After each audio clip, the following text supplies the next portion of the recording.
सुंदर चेहरा या व्यवहार। किसी शहर में एक दिन एक महात्मा प्रवचन देने के लिए आए थे। उस महात्मा का प्रवचन सुनने के लिए काफी सारे लोगों की भीड़ जमा हुई थी। इतनी भीड़ में से महात्मा ने एक आदमी को खड़ा किया और उन्हें आगे बुलाया। महात्मा ने उस आदमी से कहा कि मैं आपसे 2 सवाल पूछूंगा। आप मुझे सच सच बताना, जो भी आप सोचते हो वैसा ही मुझे बताना। उस आदमी ने कहा, जी महाराज, मैं आपको सच ही बताऊंगा। उस महात्मा ने उससे पहला सवाल ये पूछा कि अगर कोई सुंदर लड़की बाजार में आपको देखे तो क्या आप उसे पलट कर देखोगे? उस आदमी ने कहा, जी जरूर। उस वक्त अगर मेरे साथ मेरी बीवी ना हो तो मैं पलट कर जरूर देखूंगा। उस आदमी का ये जवाब सुनकर प्रवचन में हाजिर लोग हंसने लगते हैं। तभी महात्मा जी ने उस आदमी से पूछा कि आपको उस लड़की का चेहरा कब तक याद रहेगा? उस आदमी ने कहा, मुझे वो चेहरा तब तक याद रहेगा जब तक मैं उससे सुंदर लड़की ना देख लूं। उस आदमी का ये जवाब सुनकर वहाँ हाजिर लोग फिर से हंसने लगते हैं।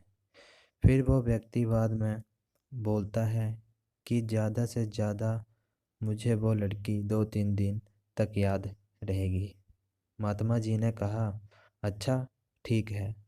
अब मेरा दूसरा सवाल आपसे ये है कि अगर मैं आपको एक उपहार दूं और मैं आपसे कहूं कि आपको ये उपहार दिल्ली में एक अमीर बिजनेसमैन रहता है, उसके घर तक पहुंचाना है, तो क्या आप मेरे ये काम करेंगे?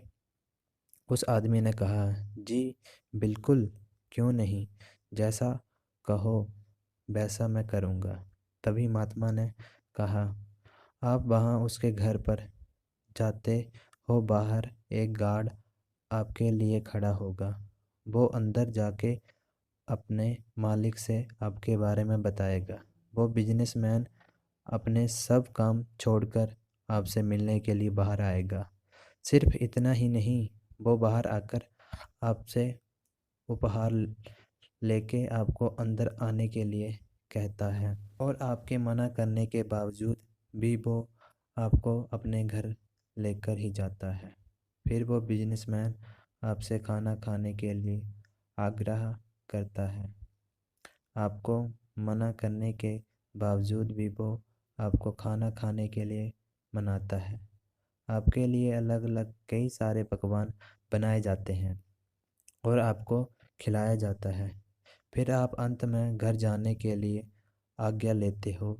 वो बिजनेसमैन आपको छोड़ने के लिए अपने ड्राइवर को साथ में भेजता है। आप बहुत खुश हो जाते हो।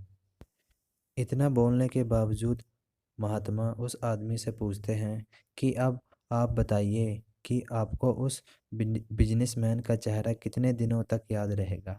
तब उस आदमी ने कहा कि महाराज, मुझे उसका चेहरा जिंदगी भर याद रहेगा। इस कहानी में हमें यह सीख मिलती है कि हमें जीवन में अपनी सुंदर छवि बनाने में ध्यान देना चाहिए, ना कि सुंदर चेहरा, क्योंकि लोग चेहरा भूल जाते हैं पर आपका व्यवहार कभी नहीं भूलते। आशा करता हूँ कि आपको ये हमारी स्टोरी पसंद आई होगी। इस स्टोरी को शेयर करें और लाइक करें। ऐसी और स्टोरियाँ सुनने के लिए हमारे चैनल को सब्सक्राइब करें। धन्यवाद।